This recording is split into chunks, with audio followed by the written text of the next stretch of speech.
This is TVM. TVM delivers breaking stories, global headlines, and the moments that matter. From exciting sports action to exclusive local events, we keep you connected. Celebrate our culture, people, and voices with powerful documentaries and inspiring stories. Experience premium entertainment, from trending music to urban lifestyle and beyond. Grow your spirit with life-changing messages and uplifting perspectives. Lead the way with bold conversations, fresh ideas, and thought-provoking shows. Wherever you are, whenever you want, watch TVM on all your devices. TVM, your world, your network.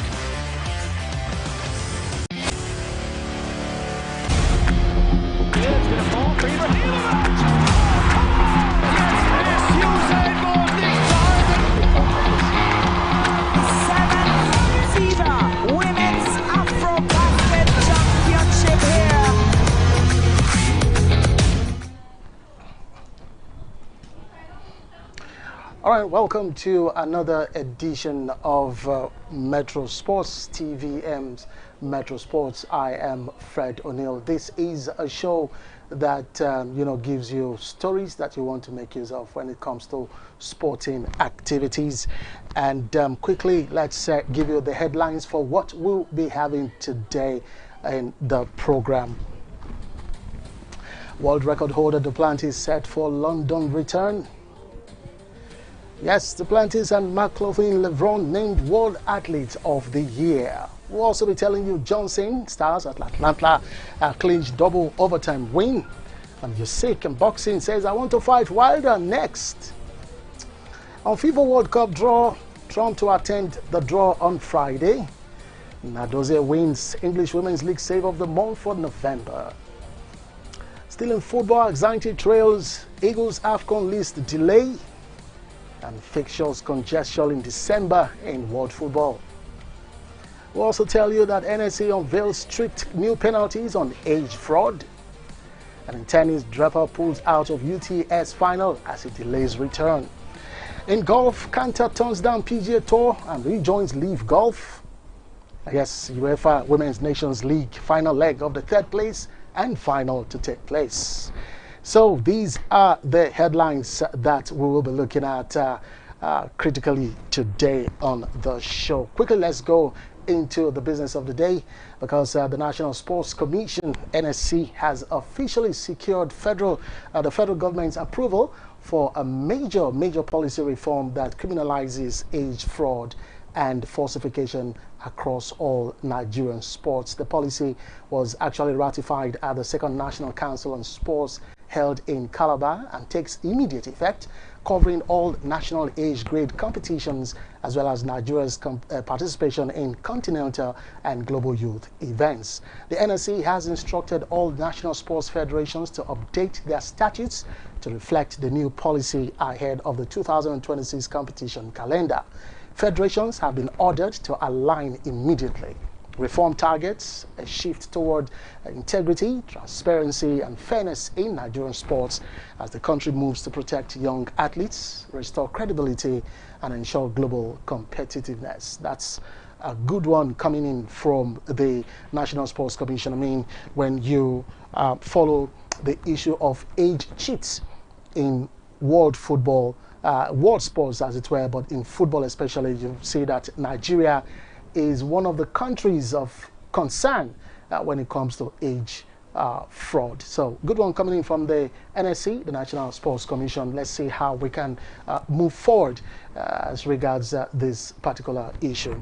All right, let's go to athletics, something happening, and of course winding down the year 2025. Pole vault world record holder Armand Duplantis has confirmed he will return to the London Stadium for the first time in 8 years when he competes at the London Diamond League in July of 2026. Now, the Swede, in a two-time Olympic gold medalist in the pole vault, has won multiple titles at world and European level.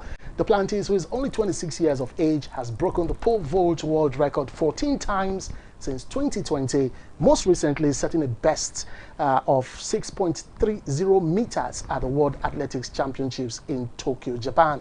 He first appeared at the London Stadium in 2017, when he finished 9th at the World Athletics Championships just at the age of 17. In 2018, he finished 3rd at the Anniversary Games behind USA's Sam Kendricks and France's Renaud Lavinier. Duplantis will aim to beat the meeting record of 6.03 meters, which has stood since 2015 and of course was set by Lavinier of France. The one-day tournament, which includes 15 events across track and field, will be held in the capital on 18th of July 2026. Still in Duplantis in the news, because him and Sydney McLaughlin-Levron have been crowned World Athletes of the Year at the World Athletics Awards that took place in Monaco, France. Sweden's Duplantis set 4 new pole vault world records in 2025, the most recent at September's World Championships in Tokyo, when he became the first human to clear the 6.30 meters barrier. Now, this year alone, the 26-year-old was undefeated in 16 competitions, and he won the world titles both indoors and outdoors, as well as a 5th consecutive Diamond League crown. For McLaughlin-Levron, well, she also went undefeated through the year 2025 in both the 400 meters and 400 meters hurdles. The American became 400-meter world champion in Tokyo when she ran 47.78 seconds, the 2nd fastest time in history to break the 42-year-old championship record. For Duplantis and McLaughlin-Levron, they also won the Athlete of the Year prizes for men's field and women's track, respectively. Well, other winners, Australian Nicola Olislegas, who won world high jump titles both indoors and outdoors, was named Women's Field Athlete of the Year, while Kenya's world 800 meters champion Emmanuel Wanyonyi won the men's track prize. Spain's Mariah Perez, who won world titles in both the 20-kilometer race walk and the 35-kilometer race walk, and of course London Marathon and Berlin Marathon winner Sebastian Sawe won the Out of Stadium Awards. So congratulations to all the winners in that particular award night. All right, let's go to basketball, because Jalen Johnson scored a career-high 41 points as the Atlanta Hawks clinched a dramatic 142-134 double overtime victory over the Philadelphia 76ers. The teams were tied at 115 at the end of the 4th quarter and 126-126 following the first 5-minute period of overtime. But after Tyrese Maxey's driving layup brought the 76ers level at 132 all, Johnson responded with a pair of 3-pointers to help Atlanta move clear. For Maxey, he led with 44 points for the 76ers, who welcomed back key man Joel Embiid from knee soreness following a 9-game absence. Embiid scored 18 points in 30 minutes on his return to action.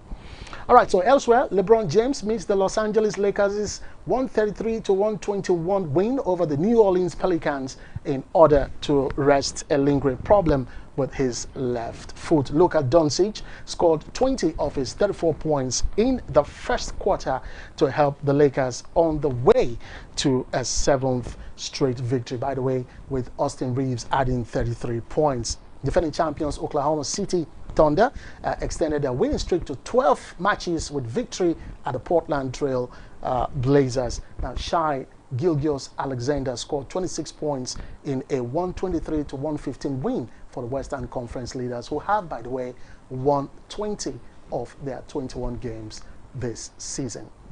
Good one from basketball there. All right, to boxing issues now. Unified heavyweight world champion, talking about Alexander Usyk. He has named Deontay Wilder as the first option for his next fight. Now, the Ukrainian stopped Londoner Daniel Dubois at Wembley Stadium in July to become a 2-time undisputed heavyweight champion. Usyk, aged 38, last week vacated his WBO belt with Britain's Fabio Wardley, upgraded from interim to full champion. Wilder, a former WBC world champion and once the division's most feared puncher, has struggled since his trilogy with Tyson Fury. The American stock plummeted after back-to-back stoppage defeats by Joseph Parker in 2023 and Zillian Zhang in 2024. After more than a year out, Wilder, who is 40 years by the way, returned in June with a low-key 7th-round stoppage of little-known Tyrell Anthony Heldon. Now, despite that decline, Usyk still views the Bronze Bomber as a marquee name. Usyk chose to vacate his WBO title rather than face mandatory challenger Wardley. Usyk, who has twice beaten Fury, Dubois, and Anthony Joshua, has previously said he plans to fight for only 2 years, aiming to return to the ring in 2026. So Usyk became the undisputed world heavyweight champion for a second time after he halted Dubois in the 5th round at Wembley Stadium. Usyk has vowed to unify all 4 major titles again in the future. Of course, he was telling the WBC convention, these are the words of Usyk. He said, and I quote, "Some people are saying I'm not undisputed champion anymore. Well, that is only temporary." End of quote. I like Usyk. I mean, he's really a puncher if you've seen his fight. And of course, we're looking forward to seeing how he wants to unify all the titles once again. All right, let's go to footballing matters. This one involving FIFA and, of course, the World Cup draws that will be coming up this Friday. The White House on Monday, the White House from the USA, by the way, confirmed that the US President Donald Trump would attend the draw for the FIFA World Cup finals that will be taking place in Washington later this week. The United States will co-host the tournament alongside Canada and Mexico. That's the FIFA 2026 World Cup. And the White House Press Secretary Caroline Leavitt told reporters on Friday that President Trump that Friday will attend the FIFA World Cup final draw at the Kennedy Center. Trump has made the World Cup a centerpiece event of both his second presidency and the 250th anniversary of the United States independence next year. Trump has raised the possibility of moving games from some U.S. host cities amid a crackdown on what he says is crime and illegal migration in some Democratic-run areas. There's a little politics being played here by Donald Trump because there was information coming that you know, he actually wants to deport some illegal residents, and of course some people who will be illegally entering the country during the Mundial. But let's see how all that pans out, and that's one of the reasons why he actually wanted to shift some of the games from some of the host cities. But pressure is coming from FIFA, and let's see how it all pans out. By the way, like we said earlier on Friday, the draws will be made and the whole world will know what teams will be meeting what teams in the group phase. All right, still keeping on football. This one, good news to Nigeria and of course the Super Falcons of Nigeria, because the 2025 CAF Goalkeeper of the Year, Chiamaka Nnadozie, has won the British Gas Barclays Women's Super League Save of the Month for the month of November. Now, the Super Falcons and Brighton and Albion goalkeeper clinched the award for her fantastic stop in the 1-1 draw against Liverpool, where she sprang acrobatically to Fuka Nagano's long-range strike onto the crossbar. Nnadozie and her save edged out strong competition from Aston Villa's Sabrina De Angelo, Liverpool's Faye Kirby, and Manchester City's Ayaka Yamashita to secure the monthly honor. So, good one for Nnadozie.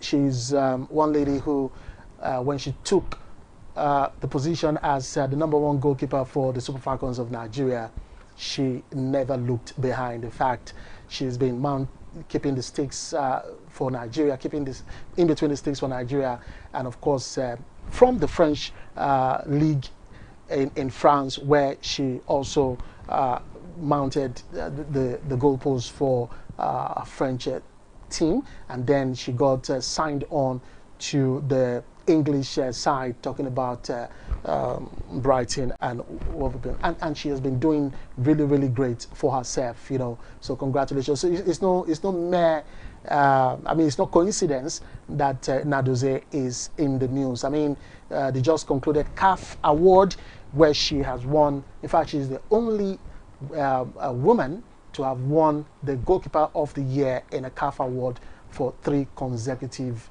a year. And that's no mean feat at all. She is, in fact, giving out her performances, putting up good performances for every team she has represented, and she's just done that again in England with her new club.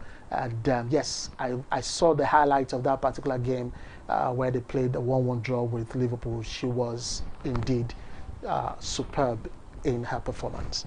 All right, let's go away from that one. Now let's go to the Super Eagles of Nigeria, because there are growing concerns over the Super Eagles' delayed announcement of their provisional squad for the 2025 African Cup of Nations that will be kicking off few weeks from now in Morocco. Yes, about less than 3 weeks to the start of the tournament. Now, on November 25, the Super Eagles official X handle teased an imminent announcement posting, and I quote, "Super Eagles Africa Cup of Nations preliminary squad announcement coming up," end quote.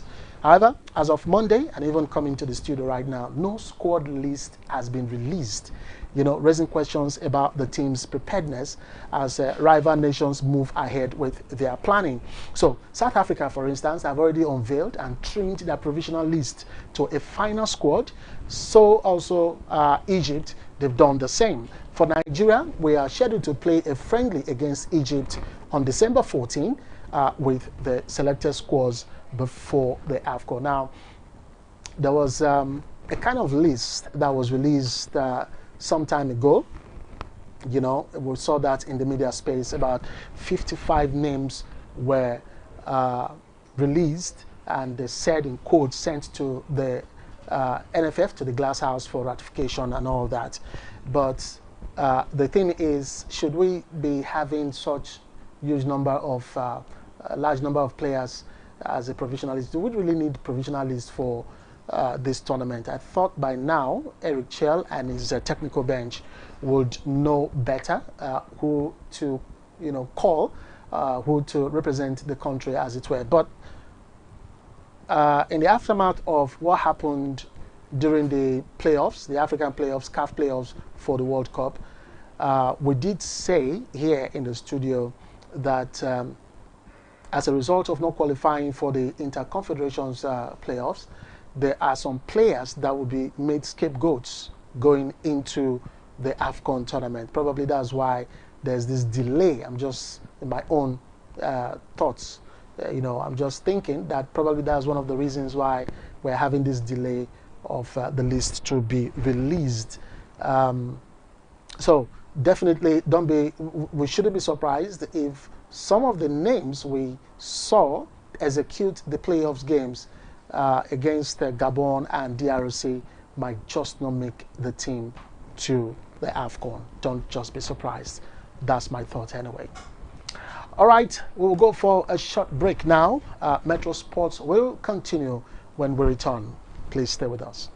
At DSAG Engineering and Services, we anticipate, manage, and deliver. Since 2000, we have been a leading EPC company, ensuring customer satisfaction through quality service and timely delivery. With integrity, proficiency, and innovation at our core, we provide world-class solutions tailored to your needs. From engineering designs and construction to procurement, manpower outsourcing, and maritime supplies, DSAG delivers excellence. Partner with us today. Visit www.dsag.net or call +23 4807 254 8724.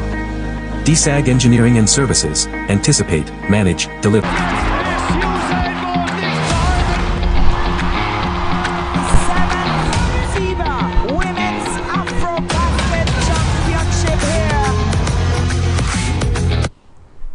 All right, welcome back from that short break, and we are into the second half of the show, TVM's Metro Sports, and we are discussing football. It's all about football, and December definitely is here again. And for football followers, definitely, you know, it is that time of the year where we experience fixture congestion. Games will be played across leagues and domestic cups, also globally, in a matter of days, within a week.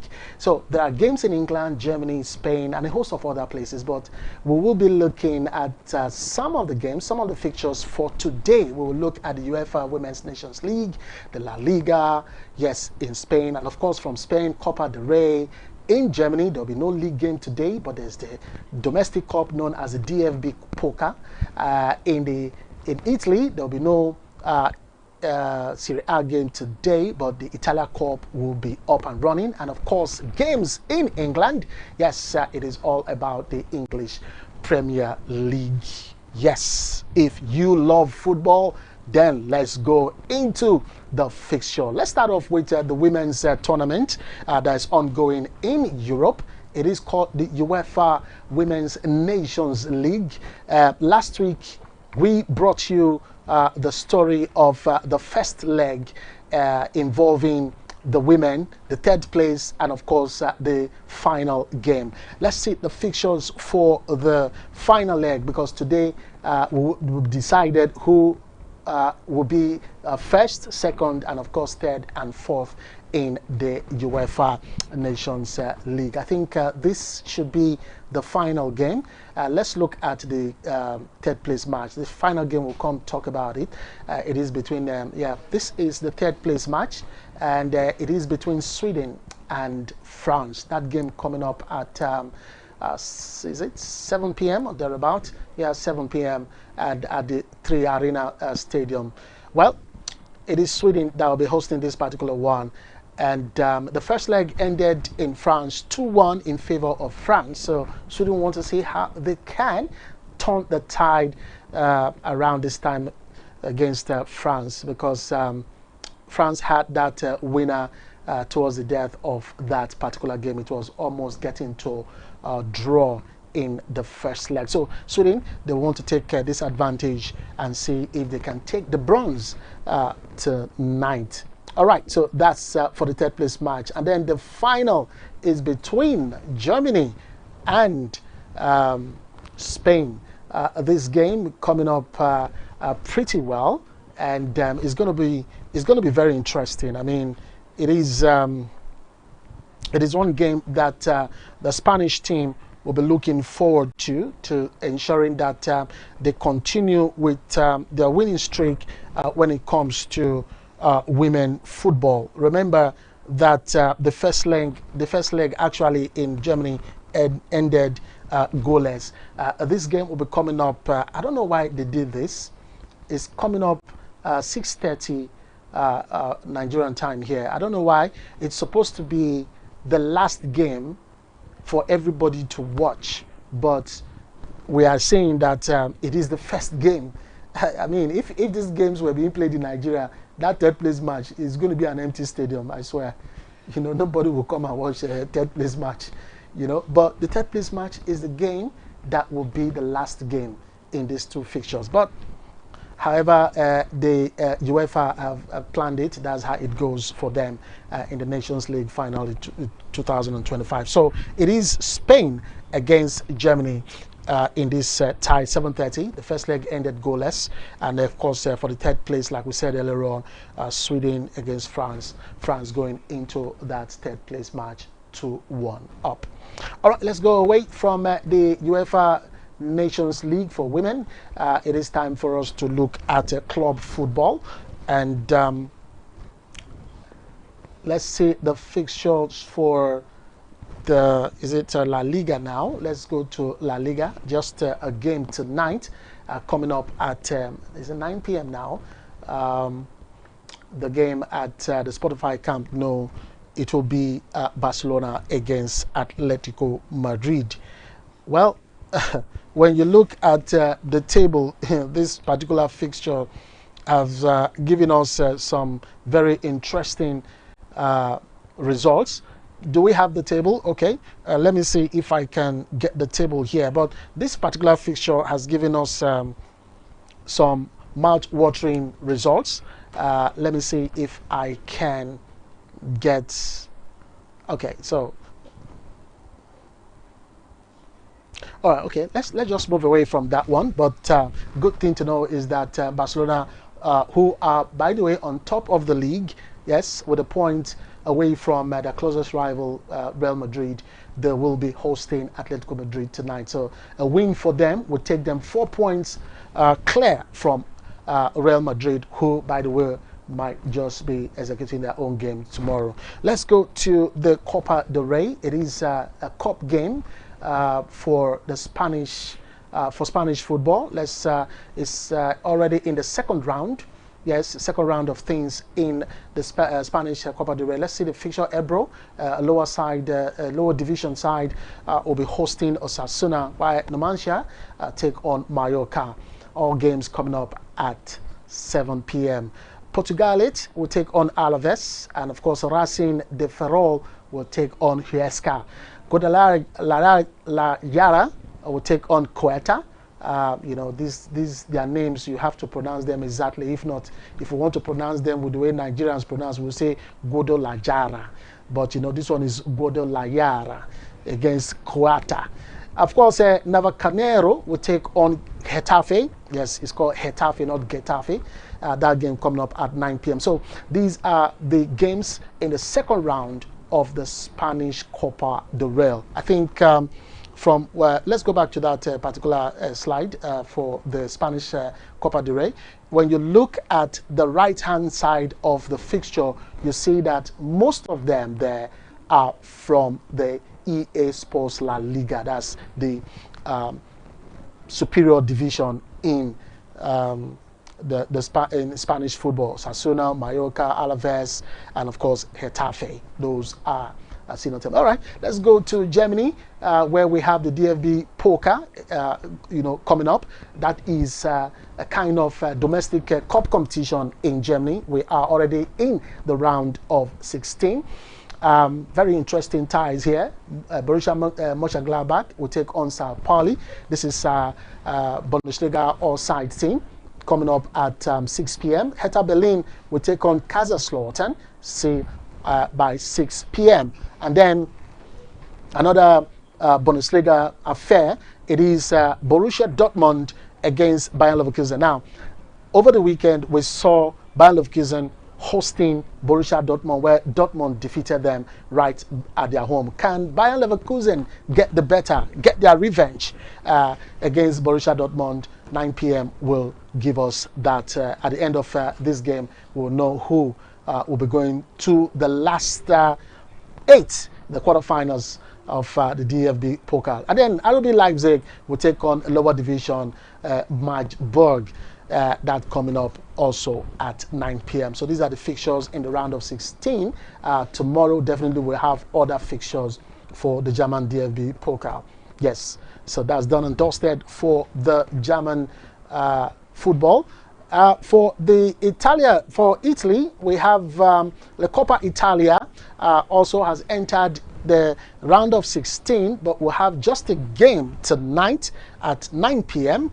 At the Allianz Stadium. That's the stadium of Juventus. They will be hosting another Serie A side, Udinese. So it's a Serie A affair in the last 16 of the Coppa Italia. This also promises to be a very interesting fixture, knowing how Juventus they've started, getting results northward rather than southward. So can they get to the quarterfinals after 90 minutes? Or we can tell maybe through penalties. We will tell at the end of the day. All right, so that does it for that. And then this is where we will have a little talking point as it relates to the English Premier League. Yes, the English Premier League, like I said, this is the period where we have a lot going on in the world of football when it comes to England and of course to the English Premier League. It's how did I put it earlier on? A sprint, not a marathon in the month of December. At the time also where other leagues will be going for a break or recess, the English League will still be kicking off. Well, we have a couple of games tonight, and I'm looking at this picture. Well, I'm coming to that. AFC Bournemouth against Everton. This particular game coming up at 8:30 p.m. In fact, a couple of them 8:30. Fulham against Manchester City. Fulham are coming from that victory in the London derby. They want to see how they can at Craven Cottage maintain, in fact, that performance they put up over the weekend. Of course, Manchester City, they will not want to repeat what happened to them when they got the winner in that 3-2 win in the dying minutes of that game. I think Manchester City, they are struggling this, in fact, not just this season, right from last season. So let's see how Haaland will want to keep on scoring against the Fulham like he always does. And then at the Tyneside, yes, it is Newcastle United against Tottenham Hotspur. This is the fixture I was just laughing at. Newcastle United against the Tottenham Hotspur. That game coming up at 9:15 p.m. Well, we'll see what will happen. Newcastle United, somehow they started looking for a form. They've been having some good results, a run of results. But for Tottenham Hotspur, since what's his name, he came on board, Thomas Frank, I think it's been a roller coaster results for him. And maybe we should, the fans have started complaining, they've started talking about his style of play and all that. Especially the last couple of games where he went into a formation that was alien to the players, and of course that's what's happening at Manchester United. The players do not understand what Ruben Amorim is doing. I think that is exactly what Thomas Frank is now doing at Tottenham Hotspur. So we definitely might be seeing some changes in his formation and how he sets the team up tonight against a very stubborn Newcastle United. And tell you the truth, if Tottenham do not have a positive result tonight, there's going to be a problem. There's going to be a big problem. Because remember, in that particular game where they lost to Fulham, they were booed at the end of the game. And that's not a good sign. Not a good sign for any club, for that matter. All right, if we can see the table for the English Premier League, let's see where these some of these teams stand. Now, Manchester City, like I said earlier on, they have a game at against Fulham, right? And a win for Manchester City tonight would take them 2 points close to Arsenal, who are on top of the log without playing football. So just to let you know that Arsenal have really distanced themselves. But if they lose and Arsenal goes on to win probably tomorrow or next, there's going to be a problem.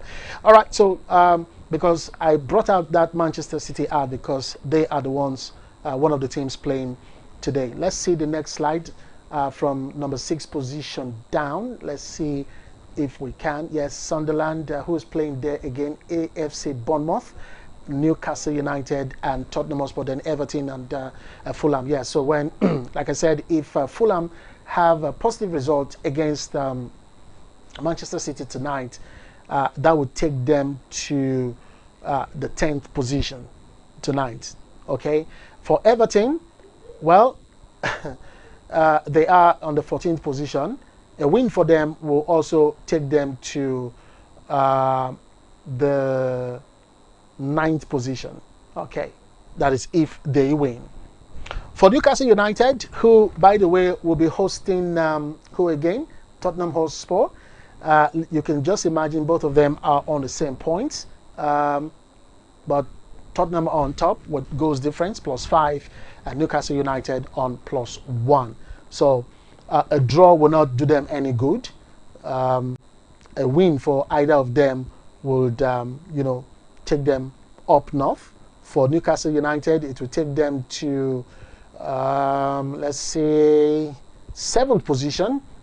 If they win by maybe 1 or 2 goals, it will take them level on points with Manchester United, but on goals difference they'll be on top of United. So it is with Tottenham Hotspur. So a win for either of them will go top of Manchester United. And let's look at the other half, the bottom of the league in the EPL, where we have, okay, so these teams are actually not playing by tomorrow, and next we will see them. Because, like I said, it is the period where we have a lot of fixtures coming up, as it were.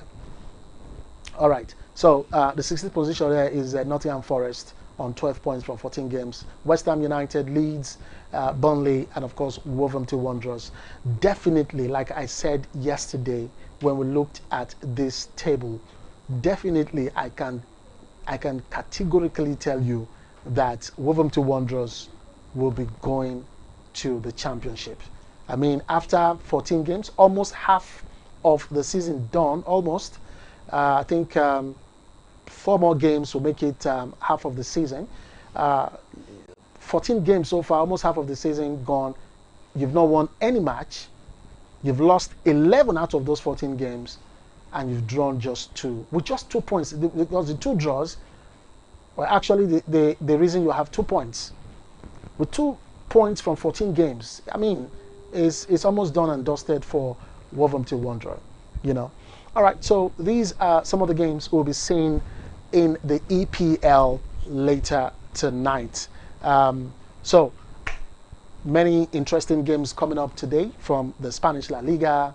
Barcelona against Atletico Madrid. That's one game I actually wanted to talk about, but my internet is not helping me right now.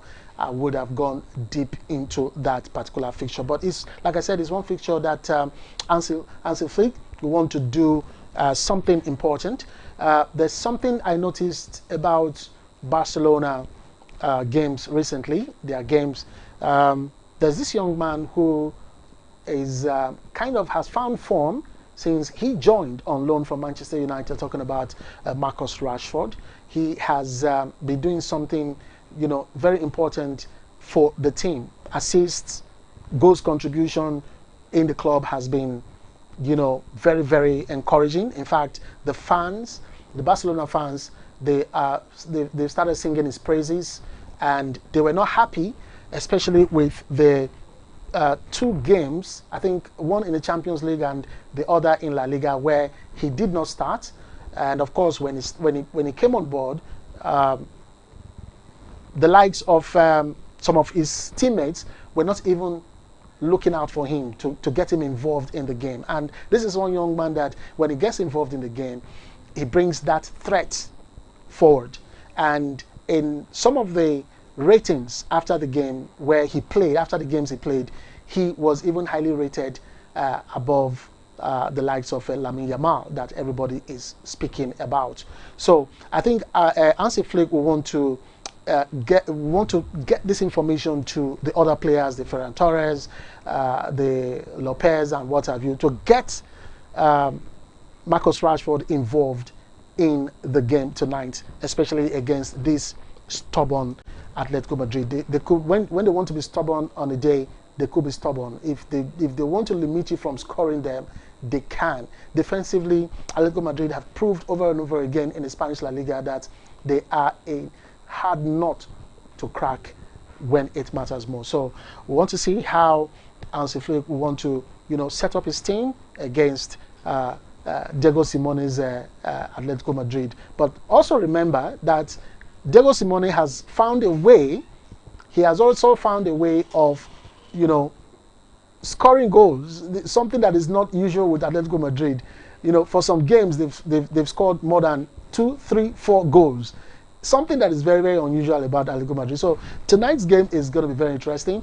I don't know the Atletico Madrid side that Diego Simeone will want to present, but for Hansi Flick's side is always an attacking team. Barcelona, they are not known for defensive football, so they will come out to play their attacking style of football. So it all depends on what you know, Diego Simeone will want to put up there. But there is one thing I know about Diego Simeone: he would not want to come pound for pound with you. When he knows that you're coming, you know, blazing like that, he will want to, you know, ensure that you don't play your kind of football. and then hit you on the counter. I think that's what he has been doing against attack-minded teams. So these are just some of the things to look out for in this particular game. For me, get Marcus Rashford involved in this game. Lewandowski, for me, has passed his time. Yes, he's a potent striker, but I think he's past his time. And I think from the information we're getting from the Spotify, camp no camp, whatever you want to call it, they are saying that this might just be the last season for Robert Lewandowski. And of course, he's weighing his options. He's looking at other places to go to. But sometimes I just wonder why some of these players, when the ovation was loudest, they just couldn't take the bow. I mean, this was Lewandowski that some clubs from the Far East, the Middle East, talking about the Saudi Pro League, some clubs were coming for him, the likes of Mo Salah as well. And now Mo Salah is just like a cut figure, in Liverpool right now. I mean, over the weekend you could see how he was seated on the bench, doing nothing. In fact, he was a frustrated figure on that particular day. And without him, at least Liverpool got the 3 points and a clean sheet for that matter. So some of these things, I don't know why some of these players do not look at these things when the ovation is loudest, take your bow. And some of them will be regretting now, the likes of Lewandowski especially, because age is not really on his side, and he cannot be in a physical league as even the English league, because some English teams are even coming for him. So, so much for Barcelona and Atletico Madrid. And then the other game before we wrap up tonight, today is the game between Newcastle United at St. James's Park against no other than Tottenham Hotspur. Like I said earlier on, Thomas Frank has to change his philosophy going into that game, because if he continues on that 3-4-3 formation he executed in the last game, Newcastle United will definitely feed on them, especially with that Voltamada, that tall, language striker. He will punish them. All right, so these are the stories we wanted to share with you today. I hope you find some of them or all of them interesting. And like I said yesterday, tomorrow we'll begin the preview of the AFCON 2025 that will be taking place in Morocco. We'll be giving you facts, history about the tournament, and of course we will look at the different groups in the tournament, and of course look at some permutations, how some teams might progress. We'll just be looking at, we'll just be guessing, because that's how it all begins in the early stages of the competition. Before a ball will be kicked, we'll be looking at the permutations and the combinations, and giving our own predictions about which team, the two teams that will be qualifying from each of the groups, and probably the eventual winners of the tournament. So our AFCON studio officially would just be kicking off from tomorrow. Remember, it's just less than 3 weeks to the kickoff of the tournament. All right, just to let you know as well that this is Metro Sports. We come your way Monday to Friday from 11:30 a.m. and of course we have a special program for football, which is aired every Saturday, and is called Metro Weekend Football from 2 p.m. to 4 p.m. All right, that's all from TVM's Metro Sports. I am Fred O'Neill. Thank you for staying with us on the program today. You can join us again, like I said, for a fresh episode of Metro Sports by 11:30. And don't forget too that you can watch TVM on the go on TVM's app that's accessible on Android Play Store and of course on Apple Store. Follow us and interact with our social media pages. Like, subscribe, and share, and let us know where you are watching us from. All right, thanks once again, and do have a blessed day.